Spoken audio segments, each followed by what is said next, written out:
Well, a good time. Good time? Time, Yeah. time. Okay. Well, good time to you too. Have a good time. Have a good time. Whatever time you're watching this. Yes. I hope that time is good for you. Well, if they're watching this, it will be good for them. Yes, because we're so wonderful. Well, as one of my teachers used to say, it's not because it's from us, it's because of the material. Mm, mm. Because the material is That's inspired by God. a much better perspective on it. I was just trying to be sarcastic. Uh-huh. Okay. Sorry, I don't understand sarcasm. Yeah, I know you don't. What is sarcasm? That's why I was such a What is misunderstood child. Yeah, right. Yeah. Unloved as well. Unloved. Oh, yes, that's why you turned out the way you did. Yeah. As a Okay. criminal. Hmm. The list of crimes. Yeah. Well, you could have turned out like Job. Yeah, speaking of crimes, we're going to talk about all of Job's crimes today. Or, All the ones we know about won't take long to talk about. yeah. Yeah, it's weird we don't know about any of his crimes. Yeah, I'm sure he was a convicted felon. Otherwise, why else would God have been treating him this way? That's what all his friends thought. Yeah, great friends. Maybe they said he was an unconvicted felon, though. Yes. He had gotten away with it and hidden it from people, but God knew, and so God was punishing him. That makes sense. So he seemed to disagree. Good thought process. We are in Job 14 today, and surprise, surprise, Job is complaining. Who would have thought? I mean, Who wouldn't, honestly? well, I mean, if you were in his position, I'm sure. Yeah, you that's would what I was complain. saying. Who wouldn't be complaining? Yes. We've got verses 13 through 22 for today, but we're going to kind of go back through a little bit of context. Yeah, because it's really unfair to start in 13, Yeah, because there's 'cause really a couple of other verses where he directly addresses Whoever God. made this list was great at making lists, but not great at including all of the things that should have been on the list. And adding some extra things in there just for the fun of it. Yeah, apparently. yeah, it happens sometimes. But to be fair, they cut a lot of the work out for us, so Yeah, makes it easier for us to unlike find that and then Job, just look we at the... we can't complain too much. No. Right. Wait, you can't complain too much? So I can complain all I want to and it won't be too much? There's a comma somewhere in there that changes the meaning of that sentence. Really? Like, Where let's would the- eat, Grandma, versus let's eat, Grandma. I don't remember where the comma was, though. I didn't hear it. Yeah. Well, it's hard to hear commas. It is. You've got to have that text to speech Yeah. enabled. I don't know if it works. Speech to text. Speech to text. Yeah, text to speech. I don't know if you hear commas when it does text to speech. I used to have a thing that did that. Yeah. Anyway, all right. So yeah, Job 14. We're going to get to verse 13 here in a minute, but just wanted to. He starts out complaining. Man who's born of woman is a few days and full of trouble. So yeah, that's a good start to his complaints. But he complains about the shortness of life and everything there. And then in verse 3, though, he definitely turns toward God. He says, "And do you open your eyes on such a one and bring me into judgment with you?" So he's definitely looking toward God and talking about his troubles and then saying, now, are you bringing me into judgment? You gonna do this? Xander really liked verse 4. Yeah. Well, we had a discussion about that because Yeah. in verse 4 he talks about something being clean and unclean and that idea, and that's talked about so much in the Mosaical law that I had forgotten that that's a concept before the Mosaical law. So we had to talk about Noah on the ark before Moses had to bring on a certain number of clean and unclean animals. That was even and everything. before Abraham and before Yeah, Job, even most likely. And so it was interesting for me to be reminded of and to realize that, those concepts of clean and unclean are before all of that, because that's something that if I'd ever realized that, I'd completely forgotten about it. So Yeah. I'd also like to point out everything that we're going through here Job has been talking for 2 chapters already. Yeah. So, Yeah, this is kind of the tail end of yeah. his speech. Yeah, kind of the tail end of things, and it took kind of 2 chapters for him to get to the point where he's deciding to start addressing God, because the beginning of everything, he is just going all over his friends in Yeah. not nice ways, very much sarcasm. It's great. Yeah. Job understood sarcasm. Job understood sarcasm great. Wonder if his friends did. I sure hope so. Otherwise, I feel like that'd be an interesting conversation. Oh, but you are the people, and wisdom will die with you. Yep. Yeah, he definitely understood sarcasm, which is kind of fun. But yeah, so he does talk about the clean and unclean, and a couple of different translations translate that a little differently. I kind of like the one that translates it as, can one that's unclean be made clean, basically. Right. And no one can. Yep. But this can you bring a clean thing out of an unclean thing? Some of the prophets talk about that. If an unclean thing touched a clean thing, it made the clean thing unclean. Right. But the clean thing touching the unclean thing didn't make the unclean thing clean. And that was the beauty of some of the things like the blood of the red heifer, and more beautifully and more to the point of what the prophets were prophesying about, the blood of Christ, that is powerful enough to take something that's unclean and make it clean. And that was something that Job was just saying, clean things can't come from unclean things. It just doesn't work that way. Although there's an interesting comparison, I believe, with Peter in Acts, where he has that situation with Cornelius, and God says, "What I have made clean, don't call unclean." Right. So that feels like an interesting situation to me, where you have, almost contrary to what Job is saying, God's like, okay, you think this was unclean, it's clean now. I did this. And so, kind of to prove Job wrong, although of course Job never would have known about that. Right. And that's very interesting. Yeah, and God can make unclean things clean. Yes. People can't. Yes. People can't change those rules and things. And then he goes on in verse 5 after that. He again addresses God some more. Since his days are determined and the number of his months is with you, and you have appointed his limits that he cannot pass.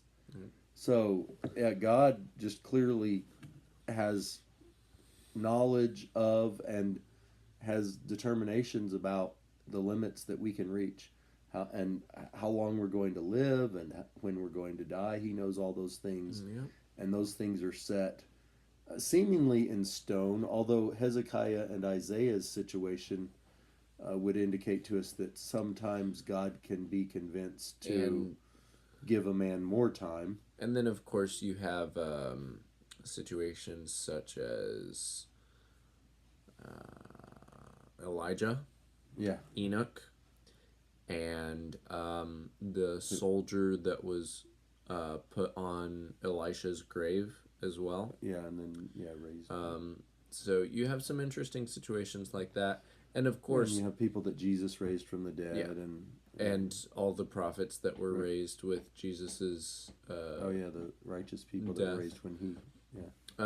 So there's not to say that there aren't some kind of death exceptions in there, but it is important to know that even exceptions to the rule are still within God's knowledge of what is going to happen. Right. And it is kind of hard to tell sometimes if, God had decided, okay, you're going to die right here this time like this, and someone talked to God and God's like, okay, you know what? I'll give you this amount of time. Or if it's God is like, okay, I'm going to tell them that they're going to die here so that we can have this conversation about it. Yeah. And if they say these things, then I'll give them more time. but if they're not righteous enough, or if they don't do this, then I'm not going to give them the extra time. We have no way of knowing how planned out what God does behind the scenes, especially with his omniscience. Yeah, that's like God saying he was just going to wipe out the children of Israel and turn Moses into a great nation. And Moses begs him, no, please don't do that. It'll make you look bad to the nations and things. And you don't know how much of that was really Moses changing God's mind about it, and how much of it was just God being angry in the moment, but not, just kind of testing Moses, maybe even, or whatever. It's hard to know.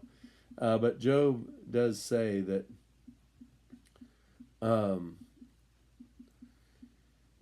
he then asks, that he can't pass these limits. Look away from him and leave him alone, that he may enjoy like a hired hand all his day.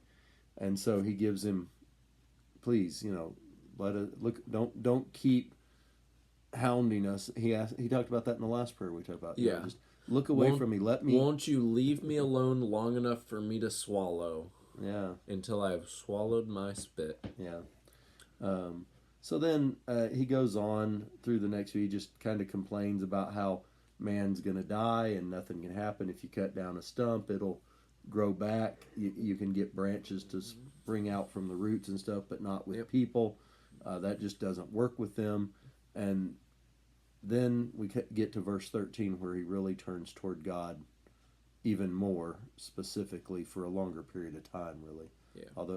And so it's hard to tell, which parts are prayer, which parts aren't. But all of this is something certainly that God's hearing and taking into account what Job is saying. Yep. But we can kind of look at verse 13 as where he really starts turning his attention to God specifically for a long period of time. Yeah, it's definitely the most kind of compact section, whereas you might have snippets here and there earlier in the section. This is all a very, very solid thing.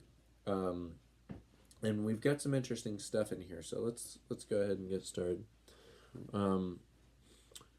So in verse 13, we're starting, "Oh, that you would hide me in Sheol, or the grave, that you would conceal me until your wrath is past, that you would appoint me a set time and remember me. If a man dies, shall he live again? All the days of my service I would wait till my renewal should come. You would call, and I would answer you. You would long for the work of your hands. For then you would number my steps. You would not keep watch over my sin. My transgression would be sealed up in a bag, and you would cover over my iniquity. But the mountain falls and crumbles away, and the rock is removed from its place. The waters wear away the stones. The torrents wash away the soil of the earth. So you destroy the hope of man. You prevail forever against him, and he passes. You change his countenance and send him away. His sons come to honor, and he does not know it. They are brought low, and he perceives it not. He feels only the pain of his own body, and he mourns only for himself." It's interesting as we start there in verse 13. He's earlier said he wishes God would look away from him and leave him alone. Yep. But then now in verse 13 he says, I wish you would appoint a set time and remember me. Remember him to die? Because he's saying, put me in the grave. He's saying, remember me as in, look back at me and let me die. Kill me. He's saying, put me in the grave, and conceal me until your wrath is past. Yeah. And then appoint a set time and remember me. And as we look at the coming verses, he's calling on God to basically redeem him, to renew him, to not keep punishing him. But I wonder if he's talking about that. He made it 14 minutes and 45 seconds before yawning today. Hey, it was Usually it's 14 seconds. A long day yesterday. I wonder if he's talking about that in a physical sense. Like, I wonder if he's saying, hide me in Sheol, let me die, keep me there until your wrath is past, then appoint me a set time for judgment. And yes, I'm adding that. And remember me in that judgment. And then, because he's talking about all the days of his service, a longing for the work of your hands, not keeping track of my sin and my transgression, and the whole thing about if I die, I'm not going to live again. So I'm wondering if the renewal he's talking about is after death, that spiritual. It is interesting. Yeah, it is interesting that he talks about if a man dies, shall he live again? And yet, then there are some other passages in Job that seem to indicate that he does believe in a resurrection, that he does believe that he's going to live again. Yeah. That there is going to be life after death. So it's interesting that he asked that question: if a man dies, shall he live again? And he said earlier in the chapter, no, basically, if a man dies, that's it. He's in the grave. That's the end. But then in other passages, he talks about how he's dying and he's expecting to die, and yet at the same time, he still has hope and he still expects to see his Redeemer with his own eyes and all those things. So it's like, wait a minute, do you believe you're going to die and be in the grave forever, or do you believe you're going to die and then at some point you're going to be resurrected? Because he seems to kind of be in both places, both mindsets at different points in the book. And like here, he's kind of all about, when a man dies, that's it. He's not going to live again. But maybe he's just talking about living again on this earth in the same life that he had. Yeah, that's what I was thinking. Or it could also be, man.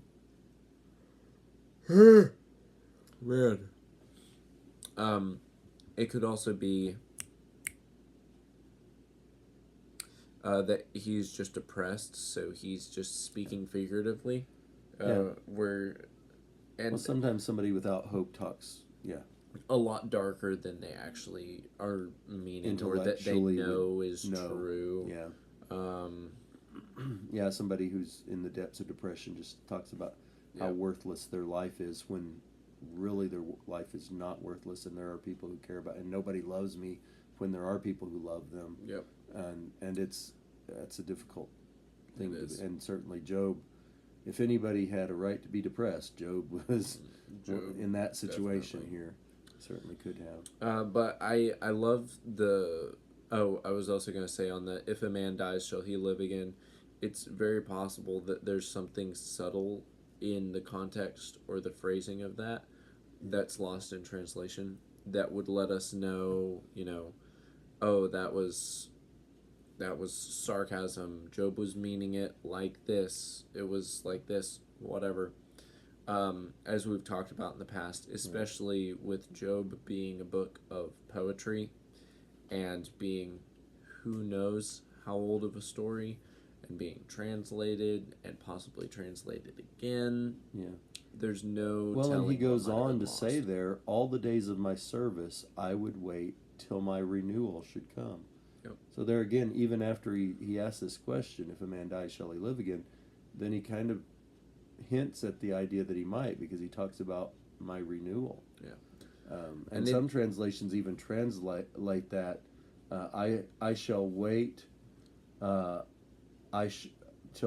until I should exist again. So that phrasing is an interesting, like you said, it's interesting phrasing there. How he meant that and what exactly he meant. But he does talk about his relationship with God here and how much he's the work of God's hands. Right. I was going to point out that almost bit of praise in all of this, that he acknowledges that we are still his creation. Even though he's going through all of this, he's like, you would long for the work of your hands, acknowledging that, he is one of God's creations. But I love verses 18 through 19 in there. Just the poetic picture that he paints is really, really pretty, and something that I think everyone would be able to understand. we've all been walking through the woods and seen, a water runoff, or you've seen floods, you've seen mudslides Some and people are stuff on seeing videos. floods, right now probably. Yeah. But we all know the power of water versus the earth. Um, The Grand Canyon. yeah, the Grand Canyon, tsunamis, videos of water just doing devastating things to mountainsides or Yeah, I even know flat here, land. just we had the hurricane last fall in 2024, the fall of 24. Right. That just completely wiped out interstate highways and just Yeah. just changed the landscape. Yep. Through Georgia and North Carolina, and it just Yeah. and Tennessee, just completely changed the landscape. And you think about things like that and that kind of a picture when it's God coming onto Job. And Job is just like, you are destroying me like a flood destroys a mountainside, like water can just Wash away soil. tear up Yeah. the earth. And that's what you're doing to me. And that's it's a terrifying concept, because we also have to recognize that at any time God could just, all right, you're the next one to be tested. Yeah. I know how you're gonna do it. Yeah. And that could be us. Well, it's interesting too, though, as he leads into that and talking about how God is destroying his hope. But just before that, he's painted another beautiful picture. My transgression would be sealed up in a bag, and you would cover over my iniquity. Yeah. He's got hope. He's talking about how wonderful it could be that God would number his steps and not keep watch over his sin, but instead the sins would be sealed up in a bag and buried. Yep. And the iniquities would just be hidden away, covered over, and not seen anymore. And then you've got that counterpoint in there at the very beginning of 18. But Yeah. It's like, this is my hope, but you're destroying my hope. yep. I hoped you would do this, but I'm just suffering all this, and you're just, Yep. I'm the mountain that's falling and crumbling away. Right. And 21 and 22, I feel like are very, very interesting. His sons come to honor, and he does not know it. They are brought low, and he perceives it not.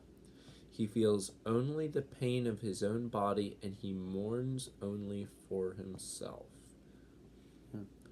Basically, when we suffer, we get selfish. Yeah. Yeah. We don't think about anybody else. Yeah. We don't care about anybody else.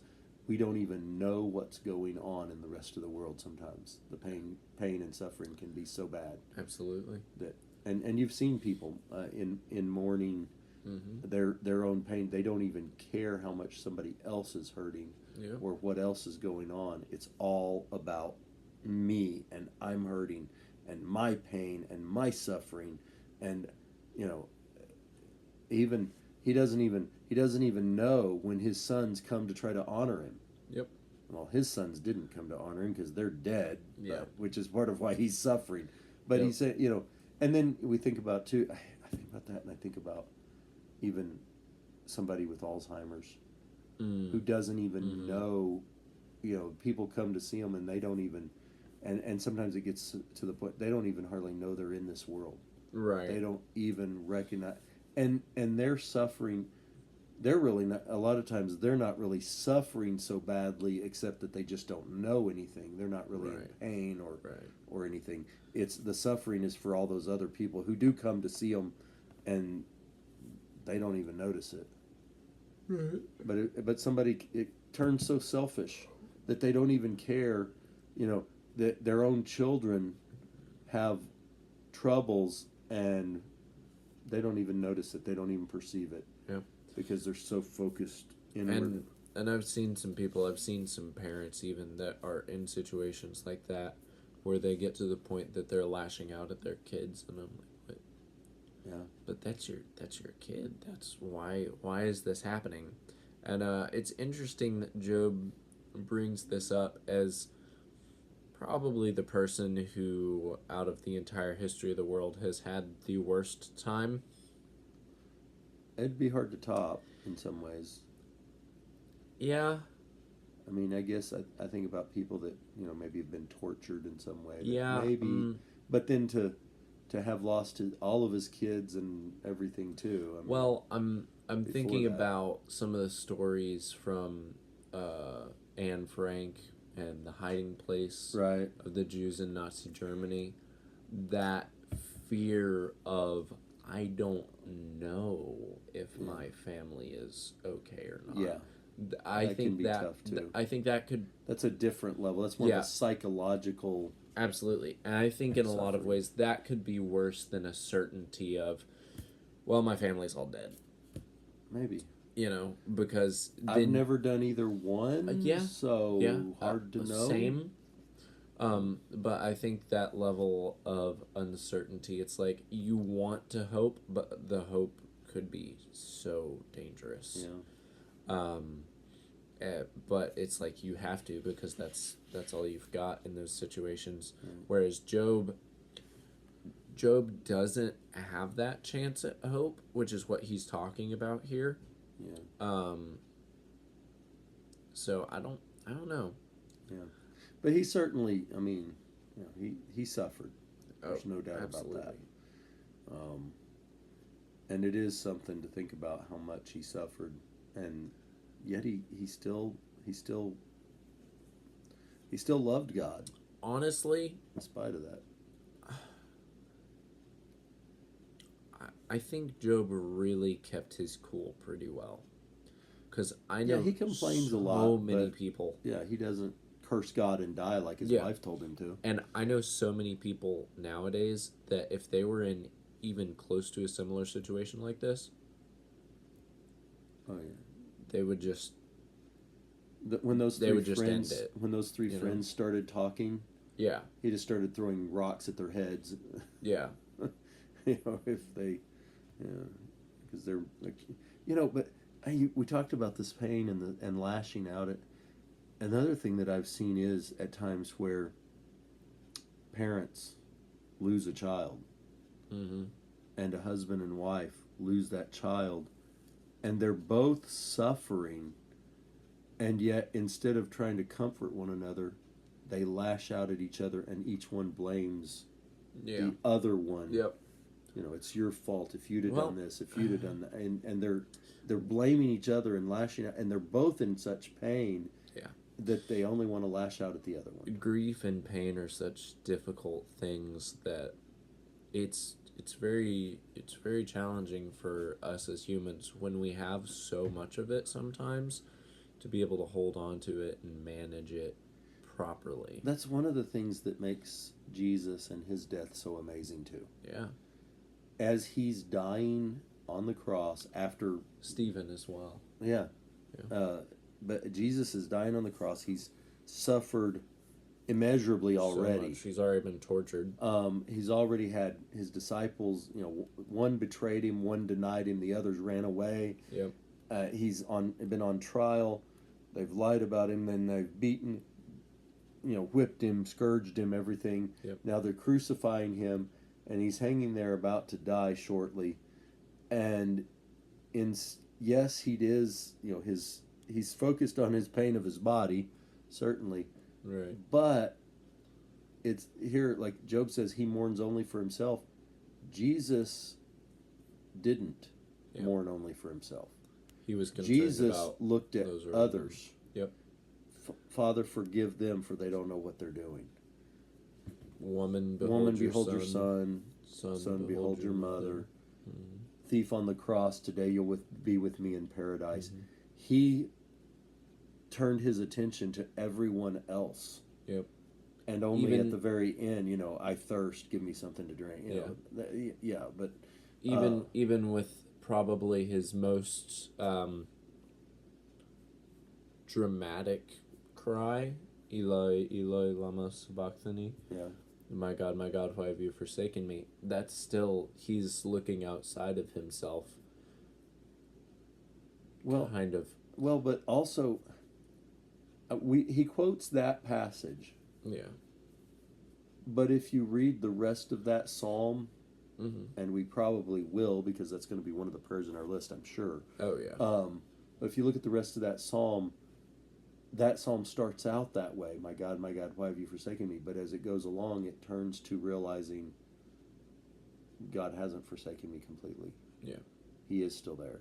Yeah. And so a lot of people say that, that one verse that he quotes is a synecdoche for the whole psalm.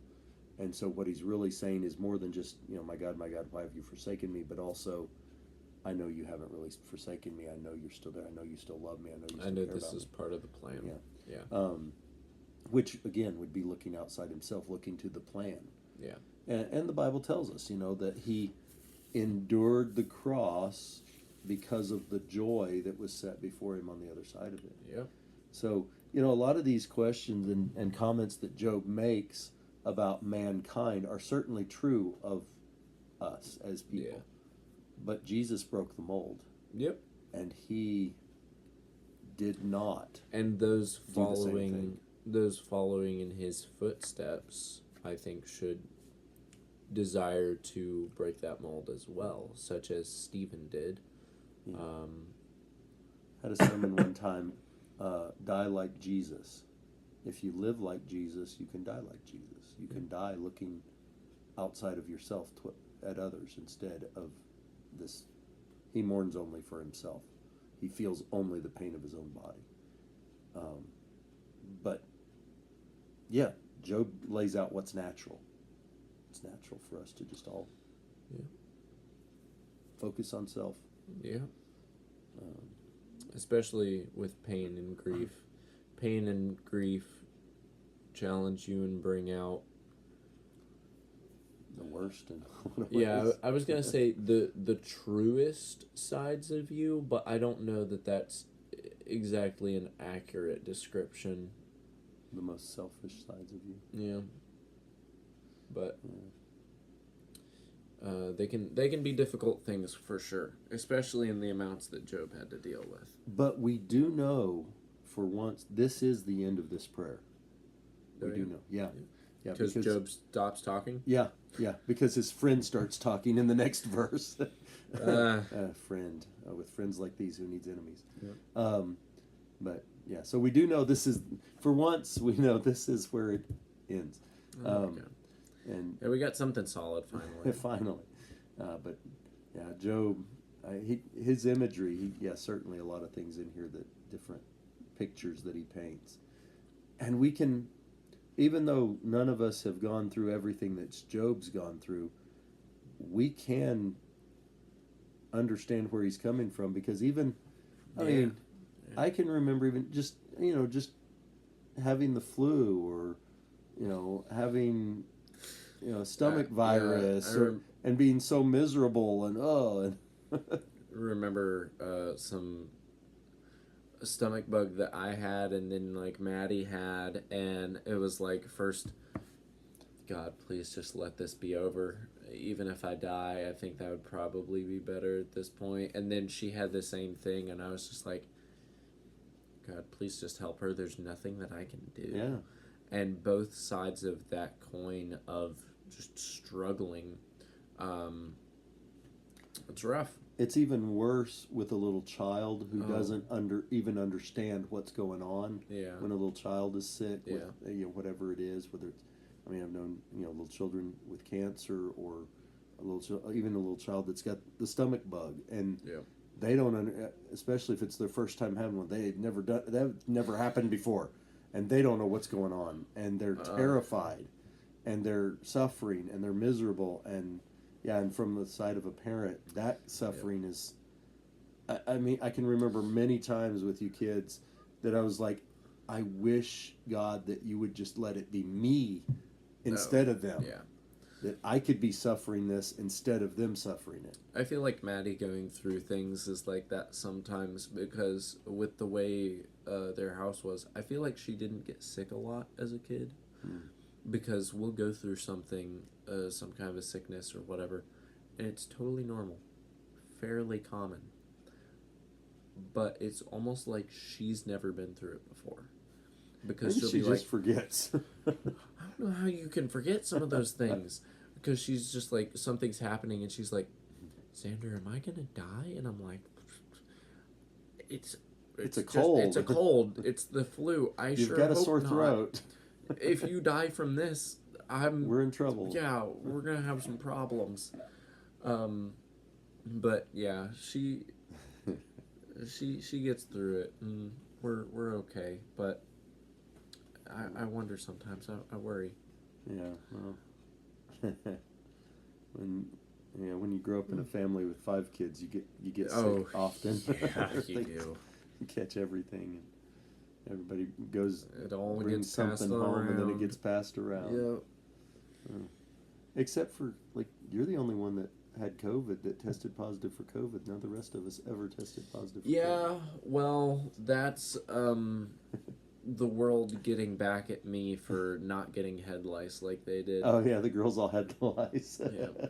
I'll take COVID over lice, I think. Yeah. I got bed rest and antibiotics or something and no extra treatment. Yeah. I didn't have to spray stuff down, didn't have to shave my head bald. Well, they didn't shave their head bald. We Didn't just got have one to of those. didn't have to oil or comb my hair every 2 hours. Yeah, with that little bug zappy comb thing. Yeah. Yeah, But even with This COVID, is no I fun. wasn't suffering as much as Job was. No, Get back on track right at the end. you did lose your taste. Yeah, it was. I think he talks about not being able to taste things at someone. Maybe he had COVID. I mean, on top of everything else, there's boils and no everything telling. else. I think there was one passage where he talks about his tongue and. hang on, wasn't weren't there some cases of COVID where people had like swelling and rashes and boils and stuff?